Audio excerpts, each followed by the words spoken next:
मुझे लगता है कि पिछले 7 दिनों में बहुत कुछ आपने सुना है और बहुत सारी आपकी मन की उलझनें दूर हो गई होंगी, बहुत सारे प्रश्नों के उत्तर आपको मिल गए होंगे। फिर भी कुछ प्रश्न रह गए थे जो आपने हम तक प्रेषित किया है, और उनका समाधान लेने के लिए, उनका उत्तर लेने के लिए हमारे साथ आदरणीय राजयोगी सूर्य भाई जी हैं, जो कि 1964 से प्रजापिता ब्रह्मा कुमारी ईश्वरी विश्वविद्यालय से जुड़े हुए हैं। देश विदेश की आप यात्रा करते हुए सबके मन के जो संशय हैं, प्रश्न हैं, उनका निदान करते रहते हैं। मैं इन्हें लुकमान हकीम की तरह कहता हूँ। जिस प्रकार उनके पास हर मर्ज़ की दवा थी, वैसे ही इनके पास भी हर समस्या का एक सुंदर समाधान है। तो आपने भी जो प्रश्न हम तक प्रेषित किए हैं, उनका उत्तर हम आदरणीय भ्राता जी से लेंगे, लेकिन पहले हम उनसे सुनेंगे कि वो हमारे लिए क्या सोचते हैं, क्या शुभकामनाएं रखते हैं। आदरणीय सूर्य भाई जी। सभी को नमस्कार, स्वागत है आपका। और हमारी ये श्रेष्ठ भावना रहती है कि सभी का जीवन निष्कंटक हो जाए, सभी निर्विघ्न प्रसन्न जीवन जिएं, सभी के परिवारों में प्यार की गंगा बहे, सुख शांति का साम्राज्य हो, सभी बहुत संतुष्ट हों। देखिए, 3 तरह की प्रॉब्लम्स हर मनुष्य के जीवन में आती है। एक उसकी अपनी व्यक्तिगत प्रॉब्लम होती हैं। उदाहरण दे दूं, कोई बहुत बड़ी पोस्ट पर है कंपनी में, हाईएस्ट पोस्ट पर, लेकिन उसको बहुत काम होने के कारण दिमाग पर बहुत प्रेशर ले लिया उसने, और अब मानसिक बैलेंस बिगड़ गया है। मेरे से बात हुई, मैंने कहा ये तो बहुत बड़ी गड़बड़ हो गई, तुम्हारा प्रेशर तो तुम्हारे ब्रेन पर बढ़ता जा रहा है और तुमने अपने ब्रेन को इस तरह विचलित कर लिया, तो आगे काम कैसे चलेगा। ऐसी व्यक्तिगत घटनाएं, समस्याएं, अब उसको अपने लिए टाइम देना पड़ेगा। हमें पहले से ही अपने जीवन में बैलेंस रखना चाहिए। प्रेशर हम ज़्यादा ले लेते हैं। ये एक बहुत बड़ी कला है कि हम लाइफ को, कर्म को, जिम्मेदारियों को एंजॉय करें। राजयोग का जो थोड़ा सा लेसन आपने लिया है, उसमें आपने कुछ बातें सीखी होंगी। अगर अपने परम पिता को, जिसको कोई गॉड कहता है, कोई खुदा अल्लाह कहता है, जो निराकार है, देह रहित है, उसको यदि हम ये मान ले वो भी हमारा साथी है और कुछ मन के बोझ उसे देकर हल्के होकर काम करें, तो ये मानसिक समस्याएं पैदा नहीं होंगी। दूसरी समस्याएं होती हैं परिवार की। बच्चे हैं और जो मेंबर हैं, उनके जीवन में कोई समस्या आ सकती है। आजकल तो समस्याओं का तूफान चल रहा है दुनिया में। और तीसरी समस्या जॉब की होती है, जहाँ आप कार्यरत हैं। जैसे अभी चल रही है बहुत बड़ी समस्या, तो मैं नहीं कहूँगा, बहुत बड़ा चैलेंज है। और हमारे बहादुर लोग इसी दिन की तो इंतज़ार करते हैं जब उन्हें अपनी बहादुरी दिखाने का अवसर प्राप्त हो। मैं कभी इसको समस्या नहीं मानता, ये तो हमारा कर्तव्य है। और ज़रूरत पड़ी तो सारा देश इस में कूद जाता है, इसमें कोई संदेह नहीं। हमारे देश के वासी बहुत ही बहादुर हैं, बहुत आत्मविश्वास से भरे होते हैं, आप सबके साथ हैं। तो ये जो समस्याएं आजकल बढ़ रही हैं, सबको इनसे फेस टू फेस होना पड़ रहा है। आप सभी ने जो 7 डेज कोर्स लिया, इसमें कुछ थोड़ी थोड़ी रोशनी आपको मिल गई है। ये आपको केवल टच किया गया है ज्ञान को, जैसे आत्मा का ज्ञान दिया गया, वो और भी गहरा है।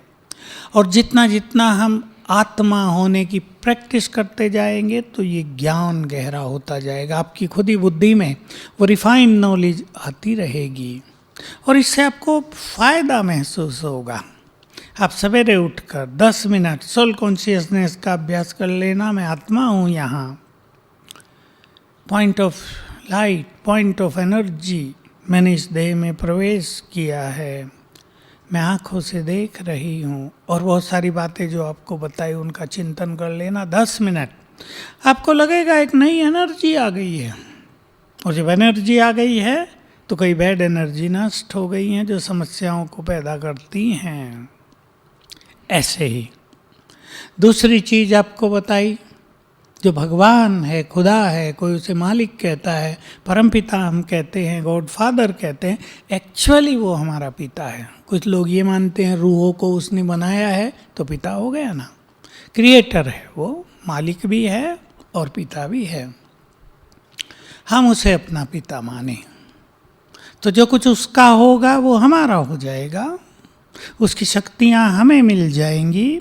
जब वो हमारा पिता हो गया तो वो भी हमारी केयर करेगा, हमें उनका बहुत प्यार मिलेगा, उनका सहारा महसूस होगा और ये समस्याएं भाग जाएंगी। मनुष्य जब अकेला होता है, देखो चोर भी तभी वार करते ना अकेला है, जब मनुष्य अकेला होता है तो समस्याओं के चोर भी तभी वार करते हैं। तो अकेला फील नहीं होगा, स्वयं सुप्रीम अल्लाह खुदा हमारे साथ है, ये हमें महसूस होने लगेगा, उसकी शक्तियाँ हमारे साथ काम कर रही हैं। तो आपने एक बहुत अच्छी शुरुआत की है कि अपने जीवन को आध्यात्म से भरना शुरू कर दिया, और ये स्पिरिचुअलिटी है, ये रूहानियत है, ये धर्मों से ऊपर की बात है, ये वन फॉर ऑल रिलीजन्स है, सबके लिए एक, तुम आत्मा हो, रूहें हो। इसमें कोई हिंदू है या मुसलमान है, सिख है या ईसाई है, ये भेदभाव नहीं ठहरता। सभी रूहें हैं, सभी आत्माएं हैं और सभी एक के हैं, सब एक हो गए तो भेदभाव मिट जाते हैं, वैर भाव मिट जाते हैं, नफरत मिट जाती है जो अनेक समस्याओं का बीज हैं। उनको मिटने से मनुष्य का अपना चित्त भी चैन पाता है। आप सब समझ सकते हैं, हमारे मन में किसी के लिए वैर भाव हो तो हमारे मन की स्थिति कैसी होती है? हमें दुखद फीलिंग, बाहरीपन, एक अंदर में क्रोध, एक रिवेंजफुल फीलिंग और उसमें अशांति, खुशी खत्म, समस्याएं इससे बढ़ती हैं। क्योंकि समस्याओं के बारे में मैं हमेशा कहता हूँ और आप सब ने ये बात सुनी होगी, समस्याएं और कुछ नहीं, कमज़ोर मन की रचना है। हम अपने मन को जितना सुंदर रखेंगे समस्याएं उतनी ही नष्ट होंगी। मैं आपको एक सुंदर स्लोगन जैसा दे रहा हूँ, एक महावाक्य भगवान का, वो आप सुन लें और उसे हो सके तो लिख लें और अपने घरों में रख दें। शब्द यूज करते हैं हम स्वस्थिति, यानी हमारे मन की स्थिति, यानी हमारा मन बहुत प्रसन्न हो, बहुत पॉजिटिव हो, बहुत एनर्जेटिक हो, हम बहुत उमंगों में रहते हों, इसको कहते हैं मन की स्थिति श्रेष्ठ, स्वस्थिति श्रेष्ठ। तो अगर स्वस्थिति श्रेष्ठ होगी तो परिस्थितियां स्वतः ही नष्ट हो जाएंगी। ध्यान रखेंगे आप, जब भी आपकी मनोस्थिति बिगड़ती है, जब भी आप बहुत हलचल में आते हैं, बहुत भयभीत होते हैं, बहुत टेंस होते हैं, चिंताओं में आ जाते हैं तो परिस्थितियां बढ़ जाती हैं। तो स्वस्थिति को श्रेष्ठ बनाना यही इस रूहानियत का, इस स्पिरिचुअलिटी का लक्ष्य है और आप सबका भी होना चाहिए। साथ साथ अपनी इनर पावर को बढ़ाते चलें। राजयोग में आपको ये बहुत अच्छी तरह सिखाया गया होगा और राजयोग के द्वारा हमारी इनर पावर बहुत बढ़ती चलेगी। देखिए, इन सभी चीज़ों में ये जो संसार का खेल चल रहा है ना, आप एक चीज़ को इसमें अच्छी तरह जान लें, ये सीक्रेट है इस वर्ल्ड की क्रिएशन का, कि इसमें सारा खेल मनुष्य के वाइब्रेशंस से हो रहा है।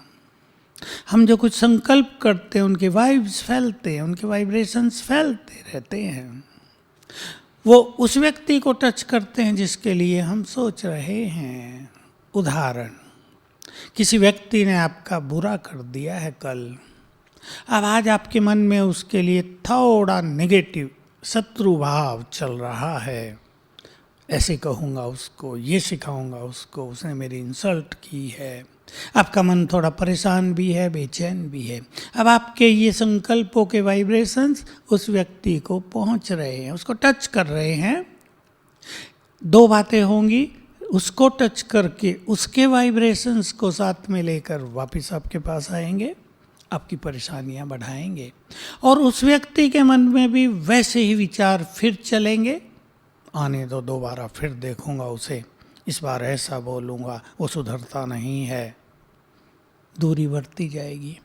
अब दूसरा इसका पहलू लें, आपने उस व्यक्ति के लिए आज सवेरे ही सोच लिया, कोई बात नहीं, बोल दिया ना, he is my good friend. हो जाता है, मनुष्य को गुस्सा आया होगा, घर में बीवी से लड़के आया होगा ना, सारा गुस्सा मेरे पे उतार दिया, ही इज़ गुड, मेरा फ्रेंड है। अब ये वाइब्रेशंस उसको टच किए, टच करके आपको भी आए, आपका मन खुश होगा, प्रसन्न होगा, और उसके मन के विचार बदलेंगे। कल मैंने यार उसको ऐसे ही बोल दिया, उस बेचारे का थोड़ा ही कोई दोस्त था, मुझे ऐसे ही गुस्सा आ गया, मैं उससे क्षमा याचना करूँगा, देखो समस्या खत्म हो जाएगी।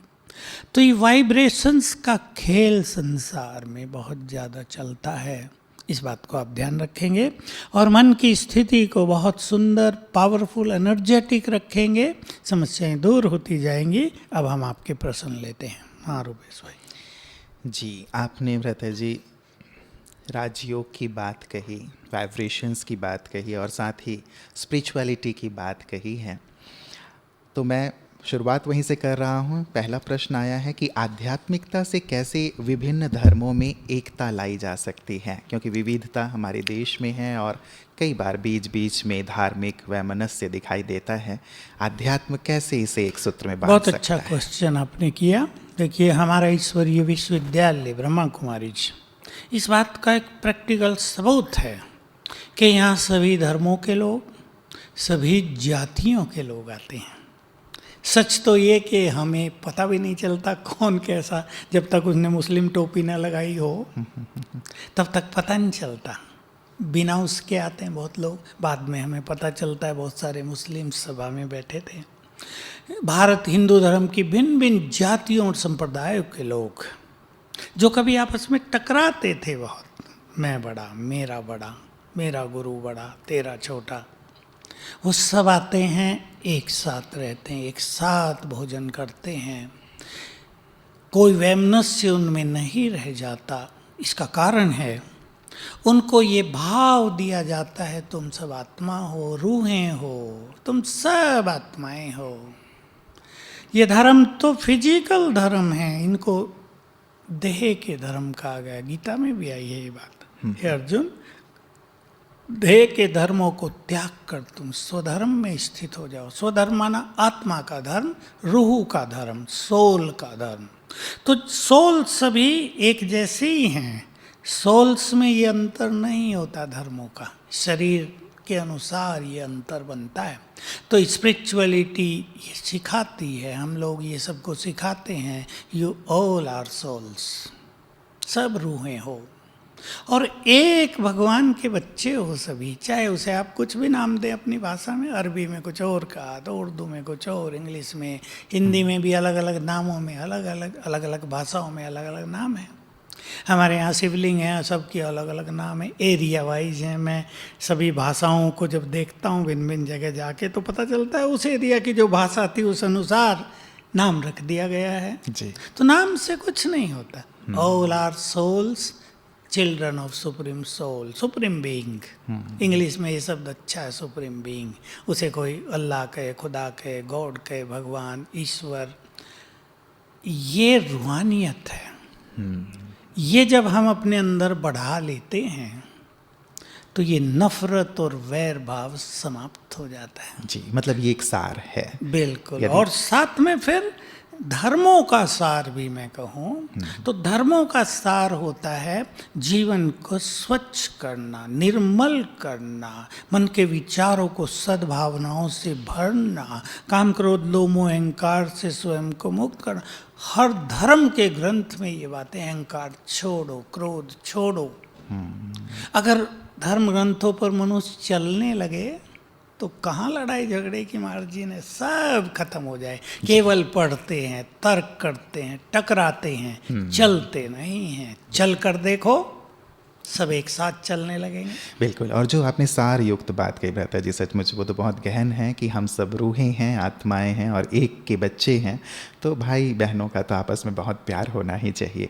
एक बात भ्राता जी, अभी आत्मा, परमात्मा, राजयोग की बातें एक हफ्ते में सुनी गई हैं, लेकिन प्रश्न ये आता है कि ये आत्मिक अनुभूति और परमात्मा अनुभूति हो कैसे? हमने जान तो लिया, लेकिन अनुभव की गहराई नहीं आ पाती। हाँ, अच्छी बात है। ये क्वेश्चन उठने ही चाहिए और मनुष्य जब लेसन लेता है तो उसको उठते हैं, क्योंकि अनुभूति के बिना कोई भी ज्ञान इनकम्प्लीट माना जाएगा। वो बुद्धि के लेवल तक रहता है, वो दिल हार्ट तक नहीं पहुंचता है। और बुद्धि में भी उसकी अनुभूति ना होने से वो बुद्धि के लिए भी एक ड्राई फिलोसफी होती है। हमारी फिलोसफी ड्राई हो गई थी ना, क्योंकि वो अनुभूतियों में नहीं आई। तो मैं आत्मा हूँ, आप अपने स्वरूप को विजुअलाइज किया करें। यहाँ अपने को टाइम देंगे, थोड़ा जल्दी उठेंगे। जब प्रकृति शांत है, जल्दी उठकर चिंतन करें, मैं आत्मा हूँ। यहाँ देखें अपने स्वरूप को, मुझसे चारों ओर एनर्जी फैल रही है, आई एम पीसफुल। एक्सेप्ट करें इसको, मैं शांत हूँ। इसमें भले ही आधा मिनट लगा दें, मैं शांत हूँ, मैं शांत हूँ, मुझसे शांति के वाइब्रेशंस फैल रहे हैं, मैं शांत हूँ। फिर दूसरा थॉट ले लें, मैं आत्मा पवित्र हूँ, मूल रूप से ओरिजिनली आई एम प्योर। मेरा चित्त पूरी तरह अंदर से शुद्ध है, विशुद्ध, एब्सोल्युटली प्योर। ये मनोविकार तो बाद में आए हैं, ये मेरे नहीं हैं। मैं प्योर हूँ, मुझसे प्योर वाइब्रेशंस फैल रहे हैं। मैं माइंडफुल हूँ, बहुत शक्तिशाली। स्वीकार करें, ये अभ्यास करते चलेंगे। और परमात्मा अनुभूति के लिए पहली चीज जहाँ से आपको शुरू करना है, वो मेरा परमपिता है, वो मेरा है। डीपली चले इस गहराई में। भगवान जो है, जो खुदा है, जो अल्लाह है, केवल उसके आगे हाथ नहीं जोड़ने, शीश नहीं झुकाना, वो तो मेरा है। तो वो हमें बहुत प्यार करता है, हम उससे बहुत प्यार करते हैं। सब धर्मों में क्या हो गया, केवल मांग रह गई, हे प्रभु, हे खुदा, हे अल्लाह, अपनी अपनी भाषाओं में। नो, जब वो मेरा है तो उसका सब कुछ मेरा है। यहाँ से शुरू करें, फिर उसके स्वरूप को विजुअलाइज करें और फील करें उसकी एनर्जी मुझ पर आ रही है। ये काम 10-10 सेकंड करें। आत्मा की प्रैक्टिस, सुप्रीम बीइंग की एनर्जी मुझे आ रही है, जैसे एक फाउंटेन मेरे ऊपर पड़ रहा है। एक पिक्चर बना लें, कभी शांति की किरणें आ रही हैं, कभी शक्तियों की, कभी प्योरिटी की। बहुत सुख मिल रहा है। थोड़ी थोड़ी देर करें, आप कोशिश करें, आप लंबा लंबा समय ना बैठें, 10-10, 15-15 मिनट बैठेंगे, धीरे धीरे प्रैक्टिस होगी तो अच्छी प्रैक्टिस आपको डीप रियलाइजेशन देगी, गहन अनुभव कराएगी, शांति का भी और एनर्जेटिक होने का भी।